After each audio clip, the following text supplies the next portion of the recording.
the Batmobile. Let's go. Atomic batteries to power. Turbines to speed. Here, ready to move out. Well, we're talking with Mr. James Christopher, and he's made a few fan films, obviously, because this is the Fan Film Podcast. A Batman, a Crow, a Punisher, and anything else I'm missing there, Jim? Yeah, we actually did 2 Punishers. We did those simultaneously, actually. Trying to think. Yeah, the 2 Punishers, the Batman, and the Crow. Okay. And Wonder Woman, too. The Punisher I saw was the Slavers. What was the other one you got? We did an adaptation of The Widowmaker, which is, I think, the series that actually followed the Slavers in the book. Yeah. Yeah, we did that one. It was simultaneous, and we work at a micro budget level, and we have we tend to have a lot of actresses with a lot of quality that do a lot of good work, and so we wanted to give them an opportunity to do a film, and so that seemed like a natural one to do. So get into how you got into the fan films, if you knew what the hell a fan film was, and which one was your first fan film? Well, we didn't. I graduated from film school at UT, and my partner and I, who founded Twitchy Dolphin, that's our company, we had always said that we were going to try to do things our way, keep our costs down as low as possible, and move forward. Well, the other thing is we're both huge comic nerds. I mean, unbelievable. We tend to be more DC guys than Marvel, and it always upsets people. But that's the way I am too. I get a little flack for that. Yeah, I mean, there's like 6 of us out there, so gotta stay together, brother. Solidarity. But we were, of course, huge Batman fans. Batman Begins was just like this awesome movie, and as we were just we were building toward our first feature, and we just needed stuff to practice, and so we were like, well, you know what? Death in the Family was a story that I liked. When I was a kid, I voted to kill Jason Todd. I sometimes put it on resumes that I helped to kill him. So I thought, and then he was coming back in the comics at the time, so we just sort of jokingly decided to keep him buried. Yeah, let's kill him again. This time maybe he'll stay dead. Yeah, maybe he will. No Red Hood this time. And then it's just kind of weird. A lot of times the fan films would get birthed from sort of sitting around saying, it would be really cool. And of all the Marvel characters, the Punisher is one of the ones I like the most. And I thought, I'm one of the people that like the Thomas Jane movie, but I did want to see something closer to the book. And so I spent a year and a half in Bosnia when I was in the Army, and one of the things that we ran into was this whole human trafficking story. So that when that's horrible. Terrible. And so when that came out, that was a story that I gravitated to, and we were like, well, let's give it a shot. And kind of what we do with our fan films, we try to keep our budget really, really low, but we try to work on something new each time, so that way when it comes to our original work, we've kind of gotten a little bit better. And, be it effects, be it whatever, and so that's kind of just, how they come about. Yeah, the Punisher is very, very, very graphic, and that's good because that's how the book is now, Way back when the Jim Lee days and all that stuff, they really couldn't cut loose with that back then. But now it's kind of like more adult and real world and stuff like that. Yeah, I mean, and I love it. And I got a little nervous when they decided to bring back this Punisher War Journal and put him back in the Marvel U where there are other superheroes. I just don't think they function very well in that world. Yeah, it's kind of silly if you think about it. Him dressing up as Captain America or whatever. It's like, it's one thing to be, to emulate Captain America and to understand him and to respect him, but it's another thing to dress in a Punisher Captain America outfit and go out there and try and take care of business. That's sort of like Batman dressing up like Superman and trying to go do that thing. And it's just... Yeah, that's a good comparison. There needs to be a distance between those two characters, I think. And so, so I always just really gravitated to the Punisher. And as much as I did like the Thomas Jane movie, I understand the complaints, and I didn't like the Dolph Lundgren one. I'm not looking forward to the new one, and so then it was like... So I find that a lot of these fans sometimes come out of my own frustration as a fan. I know I can't compete budget-wise, but at least I can try to get the stories close to what they were in the comics. And if I can do that, then I feel like... That's very important. You could have the best-looking costumes and actors and all this stuff, but with a weak story, it's just going to make for a completely uninteresting, piece piece of eye candy. It's just, no substance to it really, without a good story. Yeah, and I think that's exactly right. I think that you can look at just comic book movies in the last 5 to 10 years, and there's a definite line between ones that were good and solid, and they cared about a story. Whether you like the story or not, you can use the Superman Returns model, which I really enjoyed that movie, but you got to give Singer credit, whether you liked it or not, for trying to do something different. It's a different world from, way back when. So, when Christopher Reeve was in the movies, a lot of things have happened, a lot of things have changed in the world. So you can't really think with that old school mentality right now. He returned to Superman Returns. He returned to now, to modern day. What's going on right now? Back then was back then. So, things have to change. But fanboys are very, they really don't want to hear about change too much.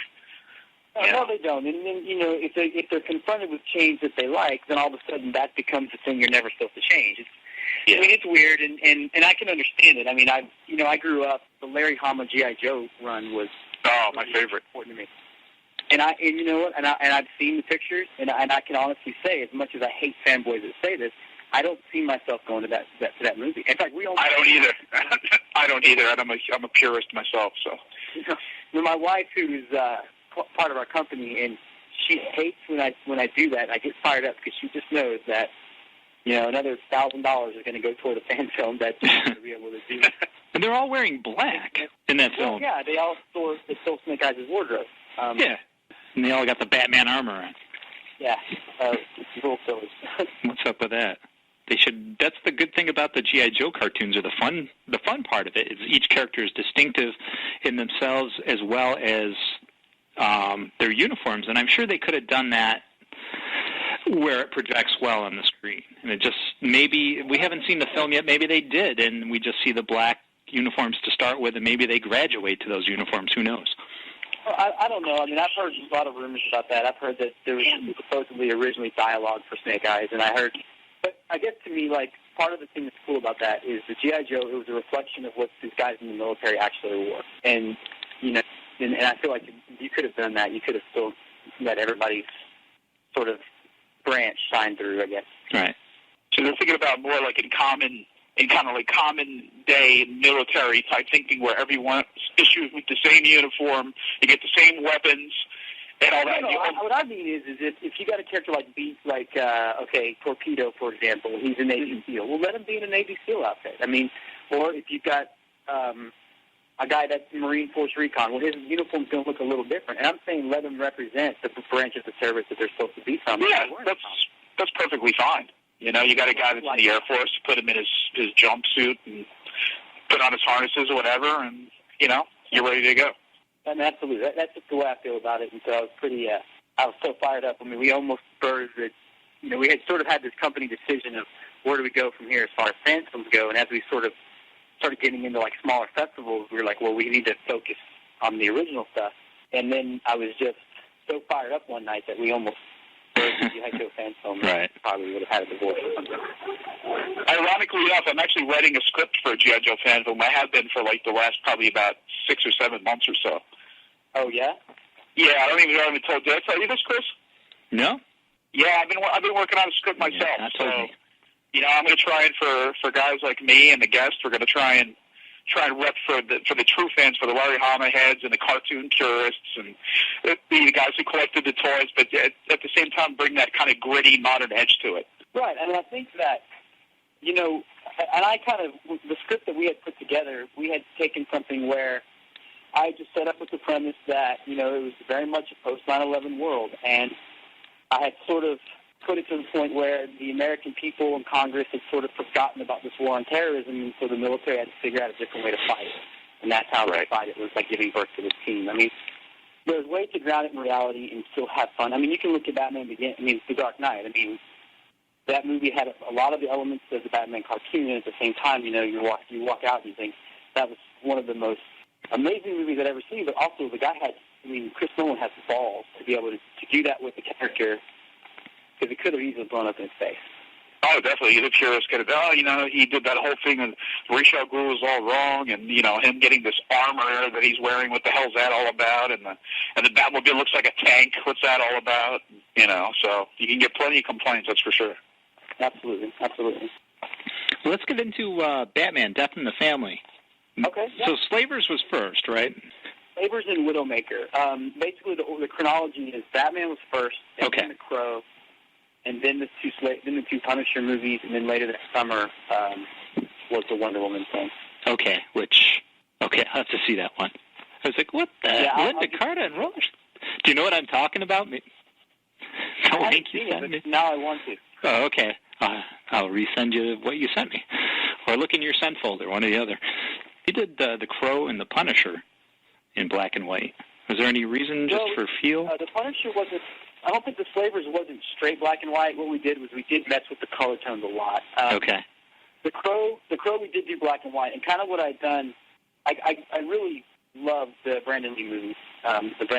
Yeah. And that was... And the color tones in that are pretty gray anyway. And so what I wanted to do was do black and white the minute that our character is killed, and then while she's the Crow and while she's fighting, it's black and white, and then her flashbacks are in color. So I kind of went the opposite way that most films tend to do it. If they're going to play with the color temperature, they tend to do black and white as a flashback. That's why if it's something as subtle as color, black and white could really stand out and make a statement. You know what I mean? So it's great for a transitional. Yeah, I liked it, and I liked how her makeup looked in the black and white. Like, I felt like the makeup and the look popped a lot more than in color. It did. It looked very menacing. Like when she closed her eyes, it just looked so hollow. With the holes in the makeup, it looked so real. We wanted to just kind of go the other way, and it was really hard shooting the rape and murder scene. Partly because I have two of those actors that are in there are just fantastic and very, very much method actors. And so one of our rapists, spent a couple hours before we shot just kind of jacking himself up, and then the victim just kind of stayed by herself. I don't know what she was doing as far as what place she was going to. Yeah.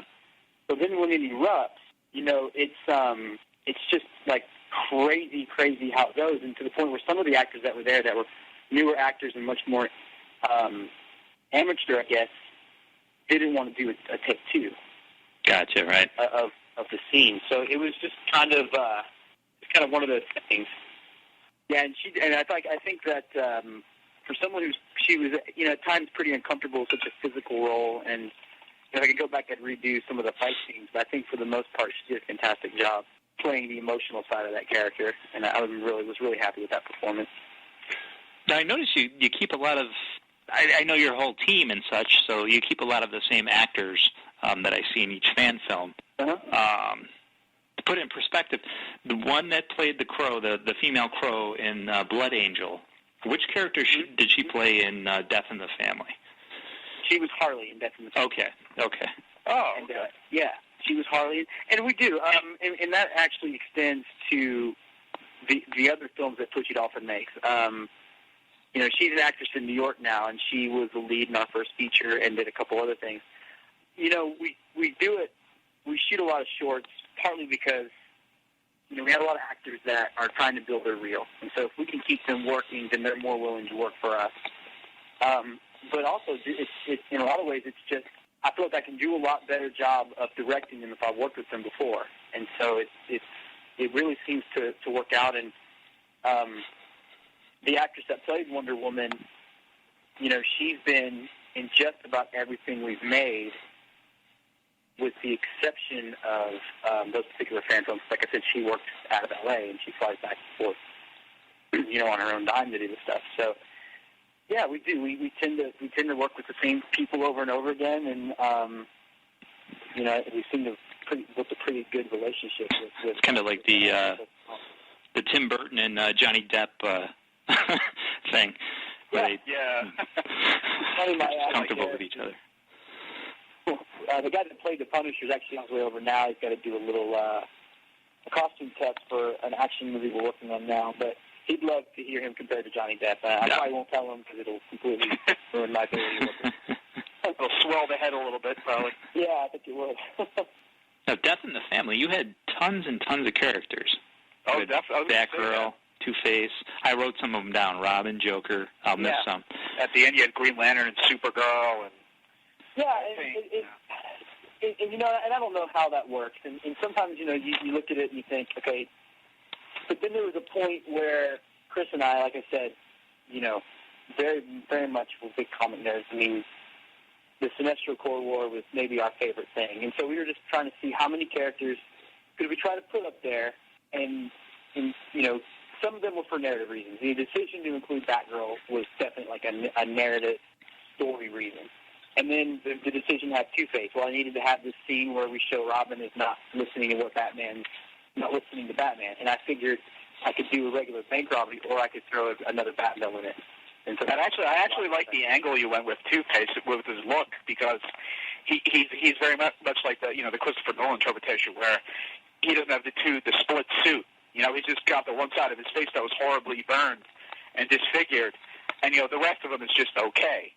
Well, the suits. I actually really like that. Yeah. The costume designer kind of did a mock-up of that, and I just never felt like. I mean, I was just trying to be inside the character's head, and this is a guy that's so tortured, I don't think he has time to coordinate his fashion. Exactly. And he's just a lawyer, so what's he going to do? Like, all of a sudden he's on Project Runway. I mean, absolutely. And I didn't want to go that route. And we tried to, in a lot of how we did the movie, we tried to keep it, you know, as realistic and sort of as accessible as we can, and have it still be a Batman movie. Like, I wasn't going to put Robin in the green shorts. Yeah. Pushing it a little bit, that's not really very theatrical. It's right. Burt Ward made it look sexy, but no.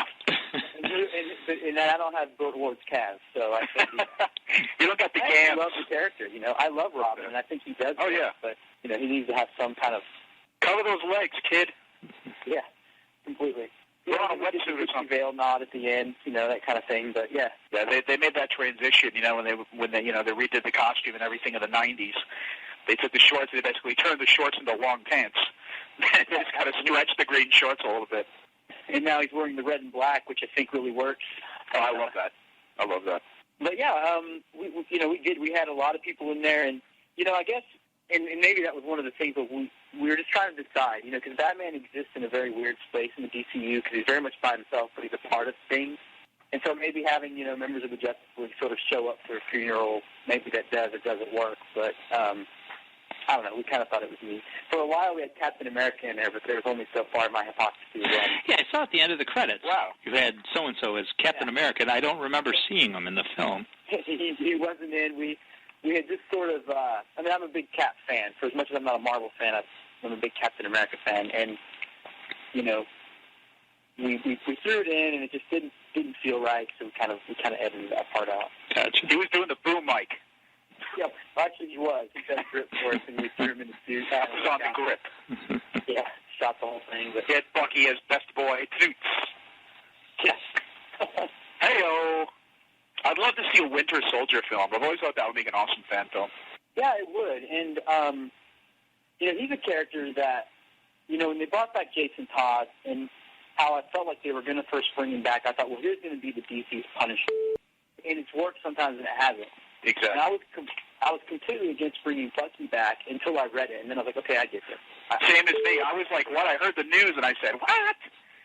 And then I just saw that costume, and I saw him, and I was just like, wow, you know, like, that's doable. Yeah. So. And they really did a good job of tying it into the whole idea of, you know, of course, as soon as the Cold War broke out, it was all bets were off, and so it did make sense. Right. And, so I went in not being a big believer and came out of it really digging the story. That's always a good thing. I mean, like, you know, like you said earlier, I'm definitely more of a DC guy, but, you know, they're all my Marvel favorites, and then Cap's among, you know, the favorites, and Daredevil and characters like that I really enjoy.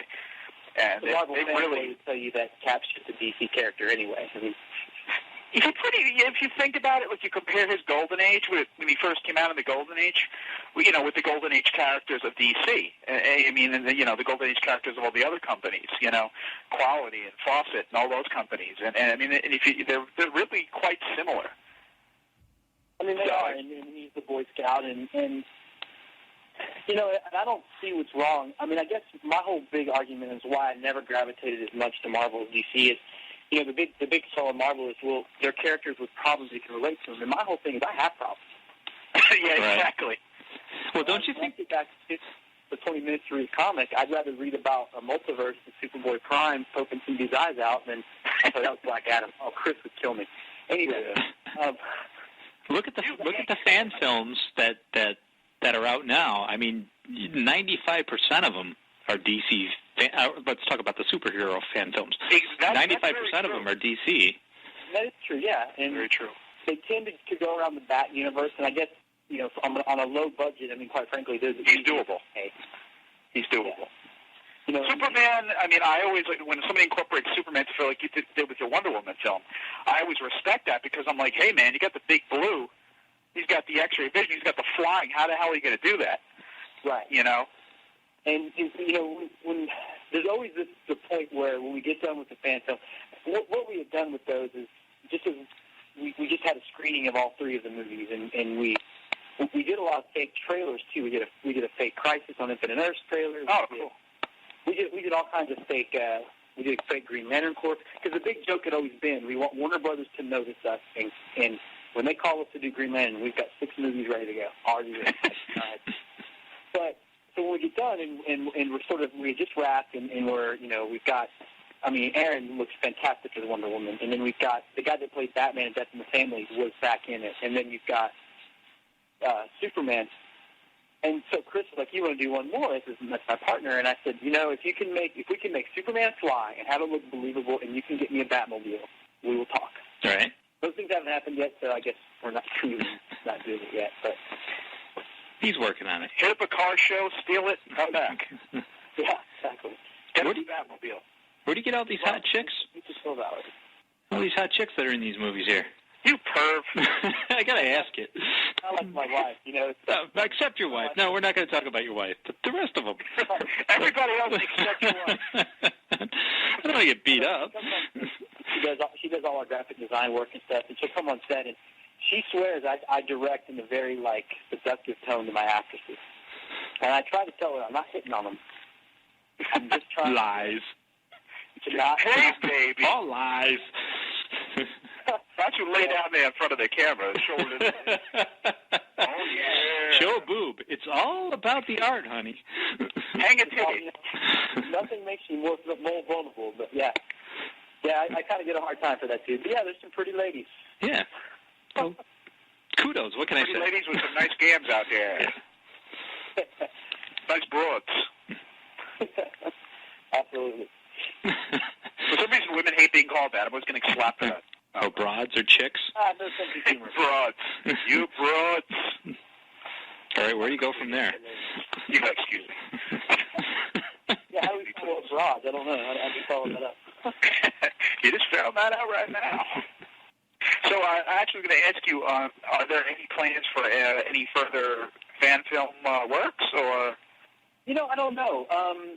One of the things that kind of worked our way into all our movies is our love of comics. And right. We actually, you know, our first feature, the guy, walks around with an admitted Superman complex. And so he's got this whole idea of how life's supposed to be and da-da-da-da. And then we did do a movie that we just wrapped that's due to release in March called Funny Books. And it's kind of like High Fidelity meets Clerks, meets Empire Records, meets the John Hughes movie, and it's all set in a comic shop. All good stuff.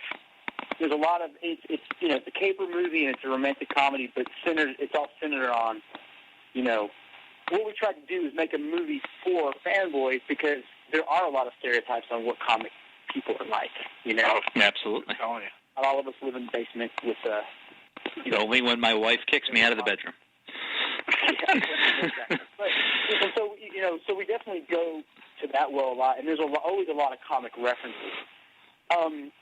The problem I think that we run into is our slate is just getting so full that I don't know if there's a time when we'll be able to say, let's do one. And so I don't know. We kick around the idea a lot, and it never seems to get beyond that. You know, we still watch them all the time. It's just one of those things where we just never really know. We see as soon as our first film, as soon as we started getting stuff in festivals and that kind of thing, it just really kind of there's been this momentum to our career, which is great, but it also means not any of the time to kind of do the fun stuff like that.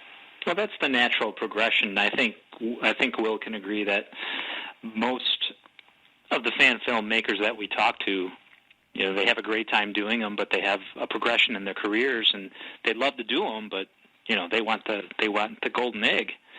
They want to go farther in their careers. Yeah, and that's exactly it. And then it becomes, and the other thing too is at some level it does kind of become difficult to get an actor. I want you to do a movie that you know you're not really going to make any money in. And yeah, there's a lot of starving actors out there that are always happy to work, and there's some very, very talented individuals, you know, that will work for free. So you got some good cast members in your films, and you know, I mean, I'm sure they were very happy to take the roles. So I actually wanted to ask you, as one of my questions, are there any fan films out there, old or new, that really, really inspire you? You know, I mean, it's the easy answer, and the easy answer is the Dead End movie. Like, yeah, everyone always, that's always the first one. It's the easy answer, but I'm going to clarify, and hopefully not. This is why the CEO's like, just don't talk so much. Just kind of, don't let your opinions out. No, like, don't ask me about Robert Downey Jr. That's probably the best thing we can do right now. Oh, you didn't like him? I didn't hear you. You didn't like him as Tony Stark? I loved him as Tony Stark. I loved Iron Man. I didn't like Good. I thought you. I was like, what? You didn't like him? But I didn't like his comments about The Dark Knight. And oh, yeah, I remember. I know what you're saying. What happened? He went off on The Dark Knight, how he didn't understand what was so brilliant about it, and I would say this, and I actually, I made a comparison that what I said was Iron Man was a great comic book movie for that generation of comic book movies. It was a great comic book movie where you give your character enough angst to kind of keep him interesting, but you have him get rid of it enough time to kick the bad guy's ass. Yeah. Then The Dark Knight comes, and I compared, it's like comparing Dr. Quinn, Medicine Woman, to Doogie Howser. Yeah, or saying, like, that was Chip and The Dark Knight's NYPD Blue. All right. Okay. Different animals. What's wrong with Chips, man? Come on. I'm real fun, Chips. Yeah, Chips is great, and Chips is fun, and at the end of the hour, it's all wrapped up nice and neat for you. But as far as, Dead End, up until the part where the aliens and the predators show up, it was a great movie. Right. I was actually going to bring it up earlier as far as Dead End's concerned. I mean, we had Mr. Collar on the show. Hopefully he's maybe listening today. That'd be cool. Hi, Sandy, if you are. Nothing personal. But we were talking about the whole, if you don't have a plot or you don't really have, a really big story or a script, but Dead End really didn't have much of a script or a story either. Very simple, very basic. But, the visuals were so dynamic and it's so well done. And so, the cinematography was spot on. And all that stuff. So it kind of proved that you don't necessarily have to have this Lord of the Rings style story. You could go in there with something that's just very basic. But if you do the right thing, so you have the right, the right lighting and the right actors and the right costumes and the right mood, everything just falls into place. And that's a perfect example of that. He definitely captured the essence of Batman, and he also proved one of the things that I think he proved the most is that you can make the suit in the comics look good. Oh, yeah, that's the thing. A lot of times complain. You're not going to have him on the screen running around in great tights and, and these nut huggers and, you know what I mean? Like, you can have it, but look at what he did, and wow, And like I said, up until the point, and it's just that last, little minute where the alien and the predator show up. But other than that, I was like, this is still one of the best of the Batman flicks made, because I felt like it did capture the even in what little time there was, exactly. The Joker-Batman relationship was really captured really well. Oh, completely. And then you had Boner. You had Boner as the Joker, and he was great. Who doesn't love that? But even then, I mean, in a lot of ways, Nolan kind of ran with that ball in The Dark Knight, with the whole idea that when Joker realizes he needed someone to play with. And I think that was...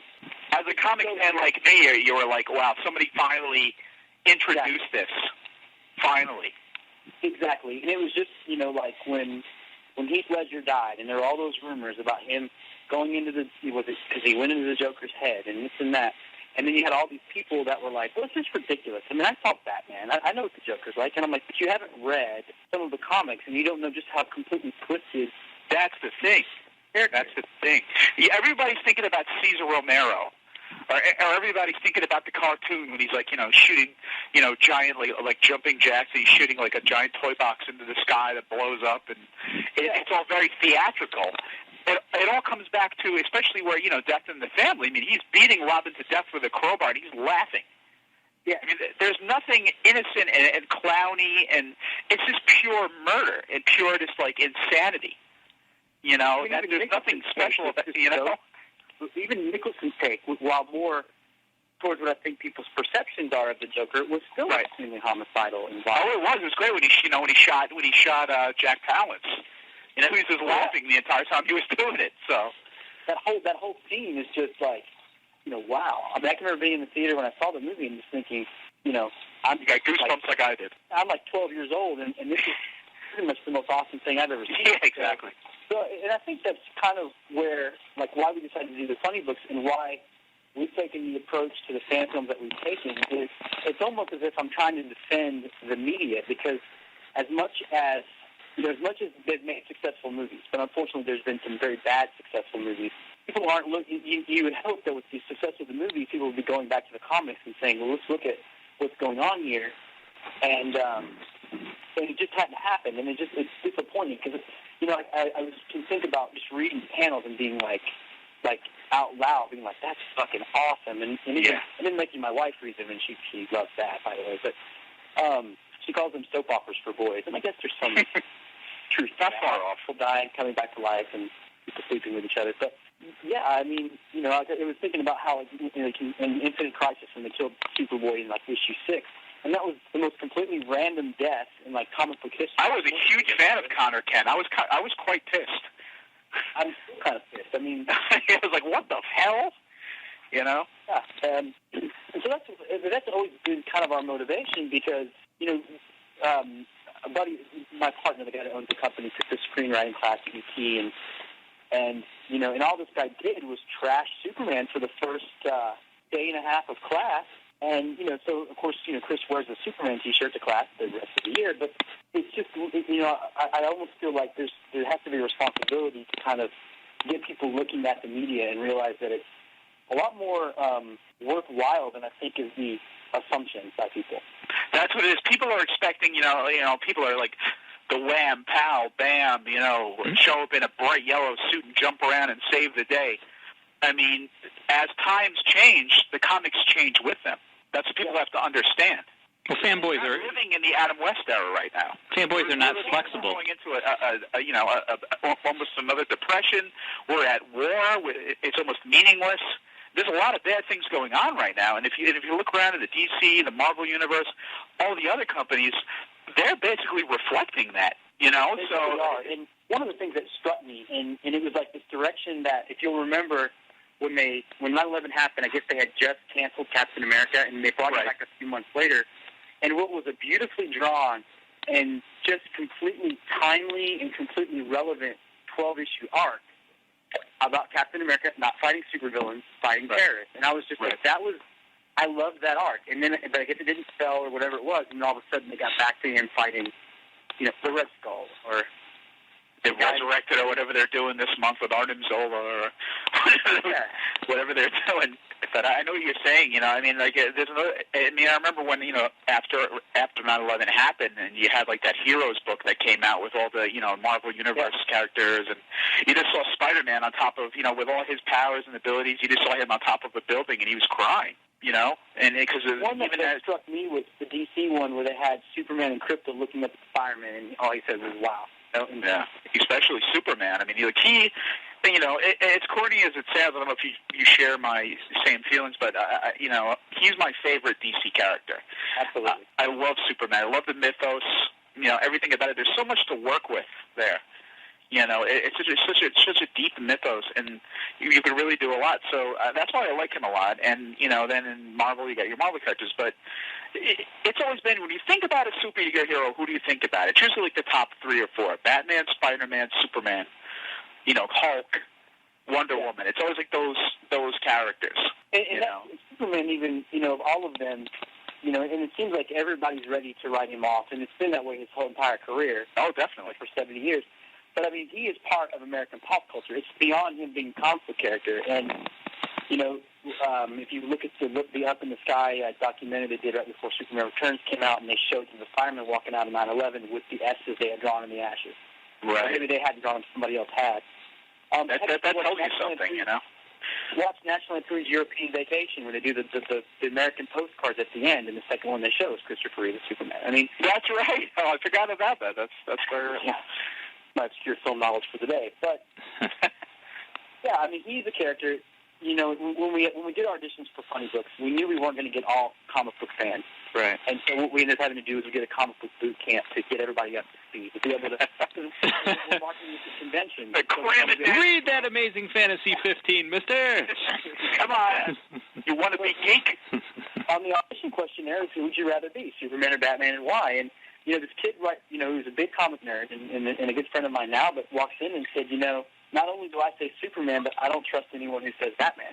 And he said, why would you want to be someone who's mourning the loss of your parents for, going on 20 years and this and that? And I was like, it's the most fantastic answer I've ever heard, because who doesn't love Batman?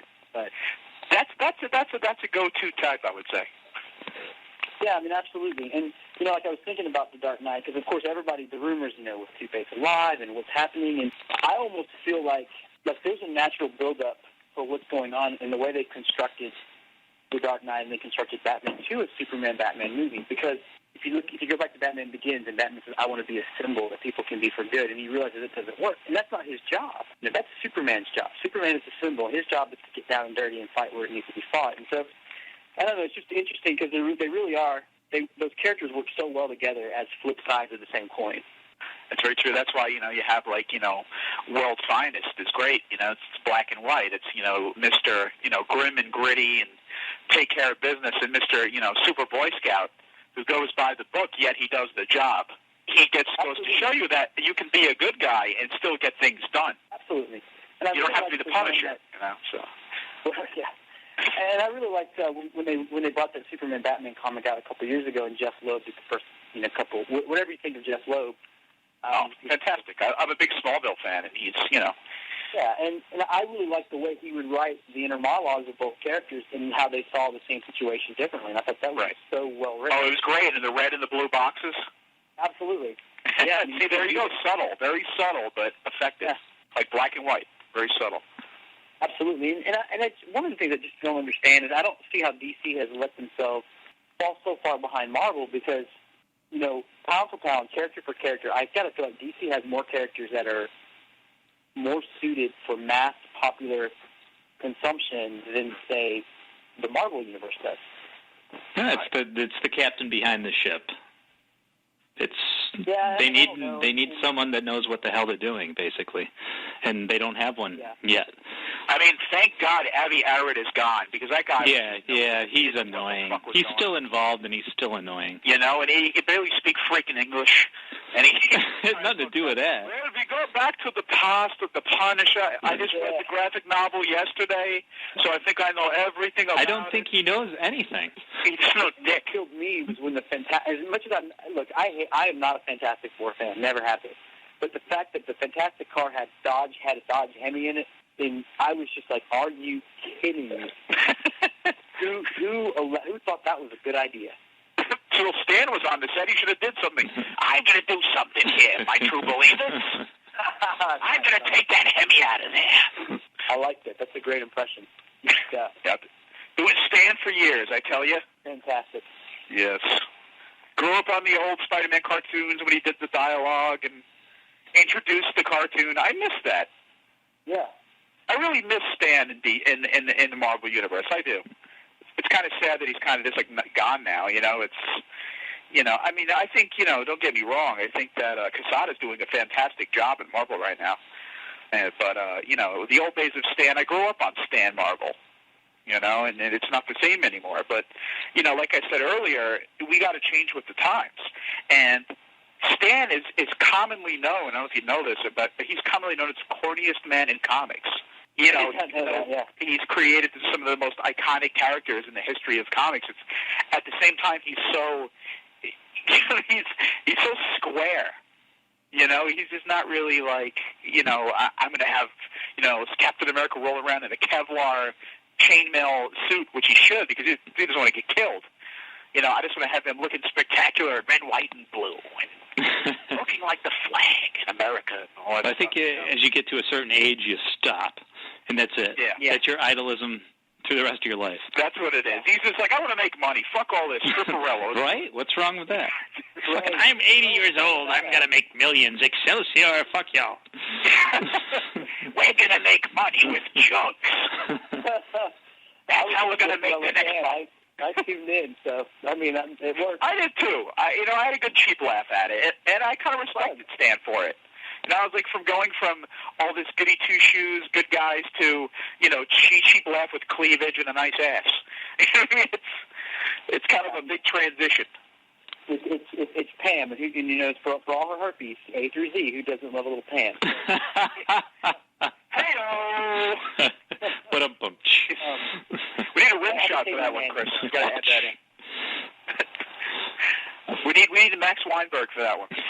Yeah, I don't know, I do think my DC just seems to be doing it for me. I'm loving Trinity, and I know a lot of people aren't.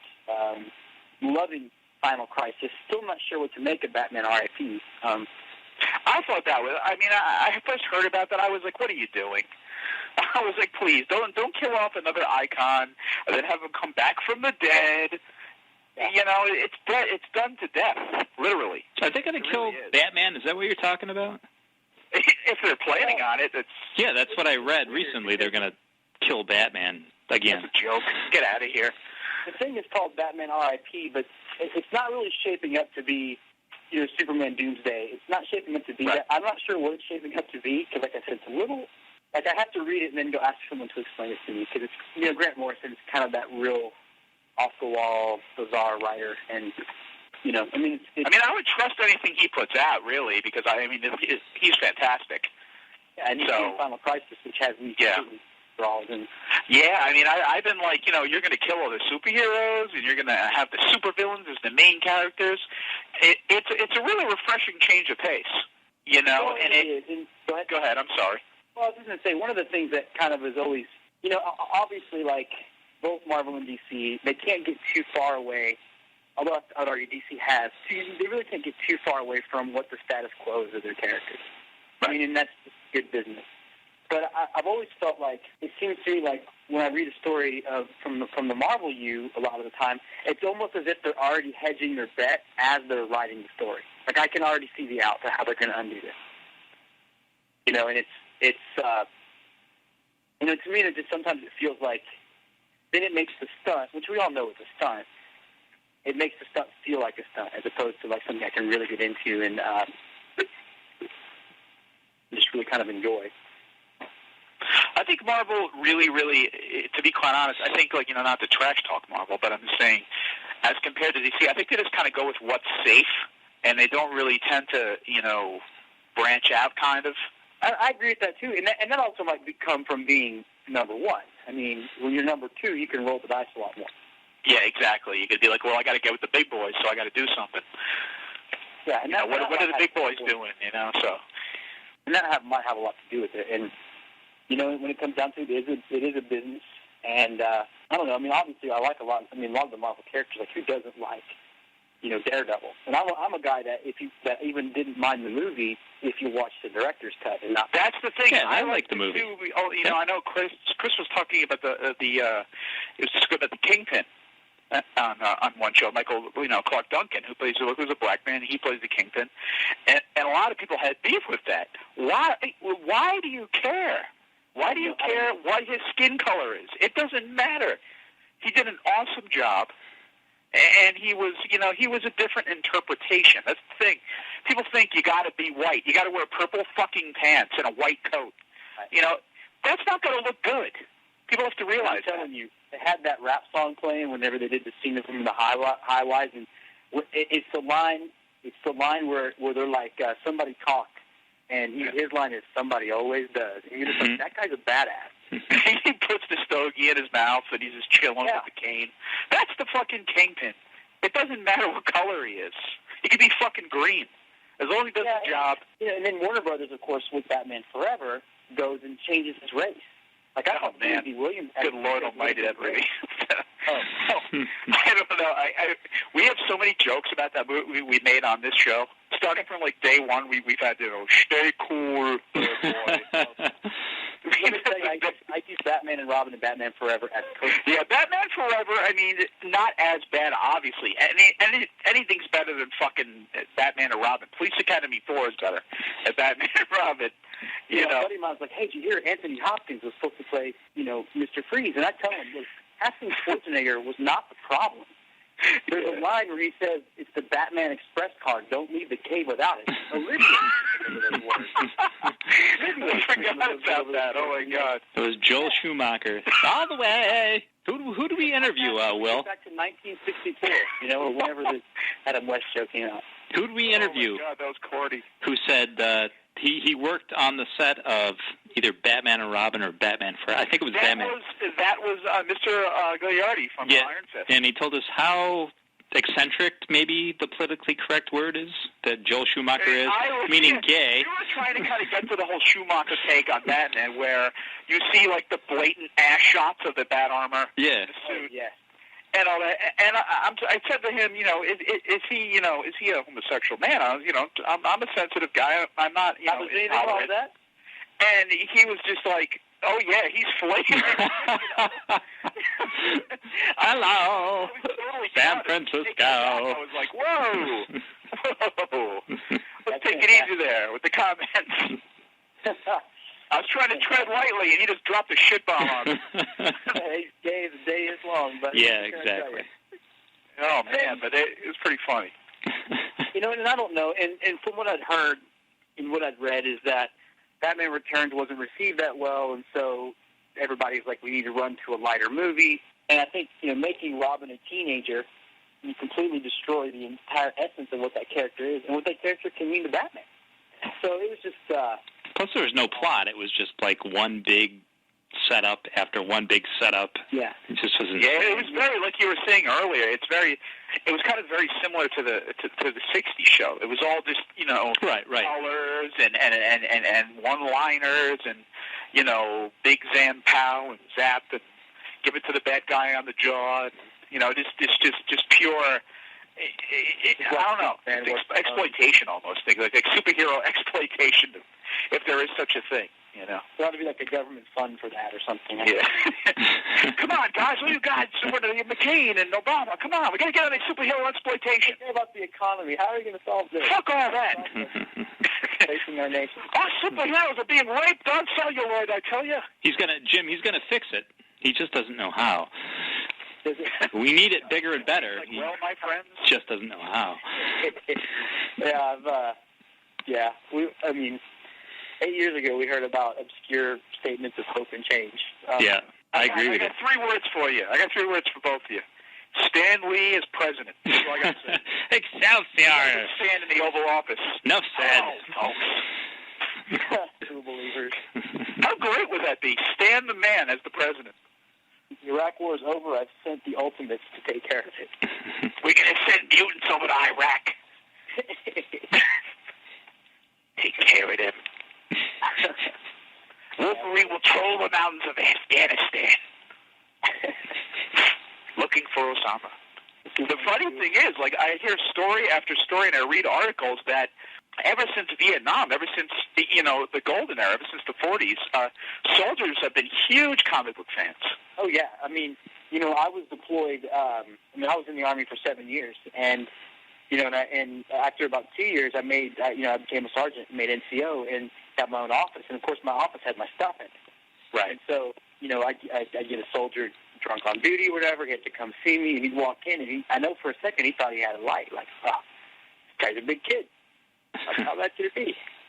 But yeah, we've when I would deploy somewhere, no matter who was sending me stuff, I was always getting comics. And then a lot of these comic shops, that went online, Lone Star Comics, for example, I would do, I never missed an issue because of how awesome their online service was. But yeah, you'd be surprised. And it's funny they're out there. I was even at a bar the other day, and I walked by, got my beer, and I was walking by, and I heard these two guys talking about the Sinestro War, and I was like, Shit. Definitely if a nerd It's like a radar. Who the fuck is talking about Sinestro War? Yeah, these two guys, and they're talking about, a fight with Superboy Prime and Sodom Yat, and it was just like, yeah. I love the yellow suits, yellow versus green, the whole bit. And the Darkest Night is coming, and I'm as geeked about anything as I am about that thing. So, but yeah, there always was, when I was in, a lot of people that weren't maybe as fired up, but then you'd be surprised. Like if you're out, like you said, you're on a deployment, you don't have anything else to do. Yeah. After a while, the guys that were making fun of me a month ago are like, hey, can I get that action comic thing right there? I need something to read. So, yeah, it was definitely a big part of my entire career when I was in. It's funny too because you think about it. Like I wanted to go into the military when I got out of high school. I was 18 years old. I wanted to go into the Marines. But, I'm an artist and stuff, and I figured, my dad was always telling me, son, you're so talented, and my mother and everyone around me. I was always the best, not to blow my own horn, but I was always the best art student in school, in high school. And, I went to art school when I graduated high school. I didn't take the military rep, but I always thought about it. And in my heart, I always still, what if I did join the military? Like, where would I be today? And would I be overseas? Would I be serving? Would I be, this and that, and it's just like, I will always be a soldier at heart and in spirit, and I'll always be supporting this country and wanting to, to do whatever I can to help it in any way, Yeah. So I think we all kind of have that mentality. And comic books really, they bestow a lot of good values in us. You think about the old days where comics were seen as, corrupting. Yeah. And evil and all that other stuff, and contributing to violence and all the delinquency and all these other things that were from the whole thing. And it's all this outdated garbage. Read a comic book. People don't understand. This pisses me off to this day. People do not understand that comic books. I saw this on believe it or not, on a public access show. This was their line. Comic books are reading too. Yeah. Very simple. Extremely true. Some of the best writing in the world right now is done in comics. Oh, I know. You got guys like Grant Morrison. You got guys like Alan Moore.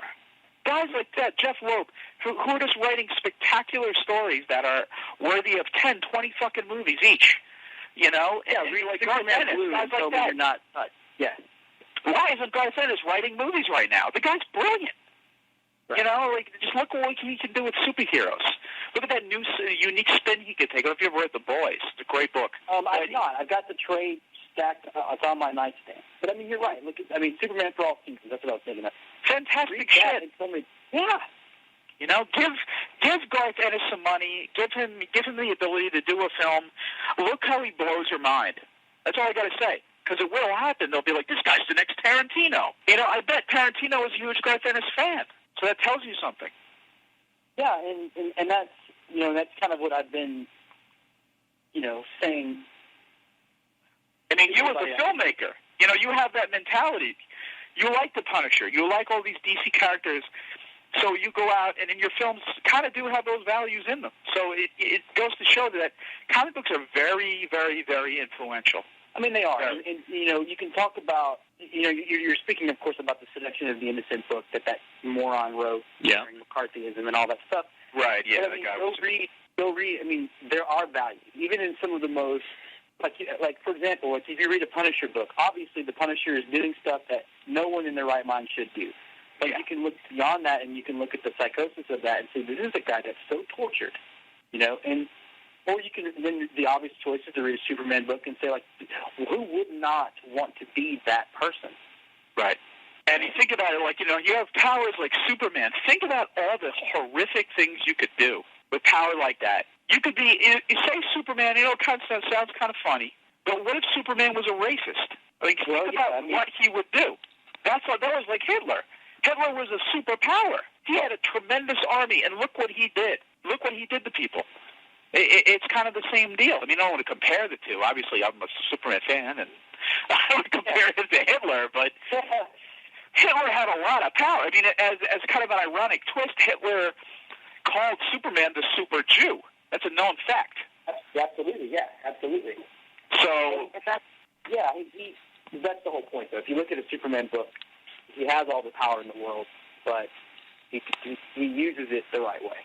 right. And one of the things that really bothered me, even about the Donner movies, and unfortunately the thing that bothered me about the Singer movie, for as much as I really, really like it, by carrying on that universe, the thing that I always liked about the comics, until just recently, sadly enough, is that when he has a problem, he can go talk to his parents. That's a and then you look who has passed away. So yeah, and so it's just sort of, I really liked that side of him, and the movie did kind of take that away. And then I understand enough about movies so you can't put every little thing that you like in there, but right. You know, that's what I mean. Like the thing with, like you say, he couldn't really go back when he had Pa and he had Ma. He could go back to kind of like the old school days of Superman, the corny, you know, American dream, white picket fence kind of world. He could go back to that, despite all the horror that's going on right now. He could always go back to that as a retreat. Now he doesn't, like in Smallville. His father died. You know, his mother moved to Metropolis, and now he's on the farm alone. I think it was like a couple episodes ago where he said, I'm living on this farm, and I don't feel at home anymore. I don't feel like I belong here anymore. You know, I feel like there's another purpose to me. You know, and I think, I mean, people give Smallville a lot of flack. But if you think about what he said when he said that with, you know, I don't feel like I belong here anymore. I don't feel like I have a purpose here. It's true, because look who's went and gone, and look at all the powers he has and the abilities and the goodwill he has. right. And he's thinking, what the fuck am I going to do on a farm with all these powers and all these abilities? How am I going to help the world like this? You know, and, you know, look what he's doing now. He's off to Metropolis, and I don't want to turn this into a Smallville podcast, but... Right. I know Chris there are things about the story I like. So. There are things about the story I don't like. Of course. And part of it, yeah, and it's like everything else. And I think part of it, I mean, I understand... I think part of the problem with the story is I don't think when they created the show they expected it to last as long. I would agree with that, definitely. So the no tights, no flights pledge, now it doesn't make any sense, because, like, we all know as comic fans, well, at this point, he would have already figured it out. Like, at this point in the comics, he would have figured it out. He would have had the uniform in the barn, and all that stuff, maybe the Kryptonian, you know, the blanket or whatever he was delivered in. And yeah, and the other stuff, like how they're working the relationships, the Lex thing in high school, like, that doesn't bother me, because that's one interpretation for one, you know, collection of fans. That's what it is. I mean, gospel. Me and Chris always say, Smallville, I mean, people who bash it and all this other stuff, they're Superman purists. You got to have an open mind. This is a different interpretation of Superman. This isn't Siegel and Schuster. It's a different thing altogether. It's not nothing to do with that. This is, let's make it fresh for a new audience. And as much as I hate to admit it, it's a WB show in a lot of ways, in the formula and the way people act and all this other soap opera type shit. But at the same time, all the stuff you really need, Superman-wise, is there. Yeah, I roll my eyes at a lot of this stuff. A lot of the dialogue, okay, whatever. Yeah, but like there's a lot of times a which, lot of WB holy shit, this is good. Going on. Right. Let's play like a Lifehouse as, you know, hey, I like Lifehouse. About Lana. Yeah, like crap like that. Yeah, and you know, and then of course they sell the CDs you know, the Talon remix. That was X20 coming out. Yeah, I think so. But I agree. There's a lot of it that works, and then there's a lot of moments where you watch it and you're like, okay, well, that's Superman. And right, exactly. It's a touch and go show. Your spine, you know, like as a matter of fact, like tonight's episode. Well, I don't know if you'd watched it or not, but I've got it on DVR. You know, actually, I was watching the first episode of the new season, this season, and, you know, Green Arrow shoots an arrow through his heart, and he's gone, and then he comes back. You know, Martian Manhunter brings him back. Yeah. And he kind of gets up, and he just, you know, he's wearing his blue T-shirt, and he slips on that jacket, and then you hear, like, the music play. Yeah. You know, you hear, like, that music start up, and you just, like, I was just like, oh, man. I so badly wanted him to just put on the suit. I was just like, man, please. And he put that red coat on. That was enough for me, though. You know, it was just enough. And I was just like, oh, man, that's great. You know, he's back. So. You know, you go back to that episode, you know, I actually bought the season 2 DVD just to have the episode where Christopher was on. And oh, yeah. And then to bring in the music. And you're like, Dr. Swan. I mean, yeah. It's fantastic. And I practically was almost in tears. I'm that big of a Superman guy. I was just like, oh, my God, you know. Like I'm sitting in my office, you know, and I've got nothing but, you know, I've got some of the movie posters that we've done, and the rest of it's just Superman and Batman stuff everywhere. It's like, me too. I'm staring at it right now. I'm staring at a Smallville poster, a Batman and Superman World's Finest. I'm a gigantomundous dork. So it's I got DC Direct figures surrounding me right now. I do too. And I actually bought at Target the tumbler and the camouflage paint. My wife was like, "That's lame." I was like, "You don't understand how cool it is." You don't understand. You just don't get it, do you? You don't. What's the matter with you non-comic book people? I just don't understand you. My girlfriend watching Project Runway and making me watch fucking chef shows. Yeah, don't get and it. I'm like, I gotta go watch Heroes. All right, I'll be back. I'll be back later. Yeah. So don't get it either. But bitches, man. You guys got laid in high school. I can't relate. No, that's the stereotypical fanboy thing. That's the thing. Like people meet me in person, and they're like, I'm like, oh, I'm Fanboy Will, and they're like, you're Fanboy Will? I'm like, yeah. They're expecting like some probably like 400-pound guy with like miles of glasses, jersey, bad, the hockey jersey, bad acne, a speech impediment, and like all these other things, and they're just like, you're a normal guy, you know, you're wearing jeans and nice sneakers and a nice hat, and you're just a normal dude. That's hilarious. But yeah, I mean, you get that too, and everybody does it, and we all have our stereotypes, and you know, whatever. They say with your film, Funny Book, it's you're going to try to represent the fanboy as he is, in real life. He's an average guy. He just likes his comics, but he's not a fucking mute. And we do have like a big guy that works in the store, and one of the things that's really funny is we have like this sort of granola lesbian who's a Marvel fan. So in the backdrop of this movie, you know what it is with that? Like Marvel's all about diversity and accepting differences. So the whole lesbian thing that actually be perfect for. Yeah, it's very But I mean that is the whole point, and we wanted to make it feel.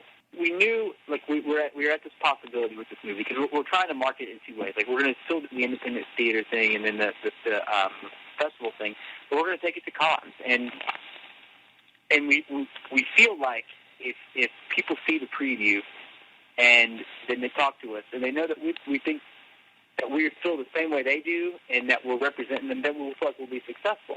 On the other hand, if it feels like we came off of, well, we know comic book movies are popular, let's try to make a little jokey joke about them, then and it could blow up on our face. And I feel like, and the thing that we did was we didn't put casting calls out for extras at any place other than the shops that we filmed it. So the people that we got, and then we got a lot of just great ad-libs. I mean, some of the stuff we got that was just ad-libs, these little arguments between these, this guy kept talking about, he's a big Marvel guy, talking about the Green Lantern comes in Marvel's neighborhood and he's going to get knifed. And these people just going at each other, and it was fantastic, and it rings, I feel like it rings pretty true. And so, I mean, I'm hoping that that people watch it and feel like, it's not like everybody, it's not like these are guys with a fourth grade reading level that can't seem to hold a job and have never been laid. I mean, that's more than those guys. Those guys read manga. Just kidding. I'm just kidding. I don't know about you fellas, but I actually have to go pick my girlfriend up from the train station. Well, it was great talking to you guys. Yeah, absolutely. You too, buddy. Finally. Good to have a nice conversation with you. And you're welcome back anytime, and, good luck with all your films. And, we'll definitely, if you have any banners you'd like to send my way at Fanboy Theater, I'm sure Chris has, the comic book bin and Fan Film Follies. If you'd like to send us banners for your film, for the Funny Books, we definitely post them gladly. Oh, absolutely, yeah. Well, as we get closer to that release date, I definitely will. Yep, yeah, definitely cool. send it. I mean, if you have, I'm pretty simple. I'm just fanboytheater@hotmail.com, and it's theater as THEATRE at hotmail.com. Okay. And Chris has his. His, obviously, because you've been corresponding with Yeah, keep in touch, Jim. Info, so, you can hit us up at any time. We definitely respond, no problem, definitely accommodating you any way we can. Absolutely. Thanks a lot, you guys. You have a good one. Thank you. You too. Buddy. Peace. Peace out.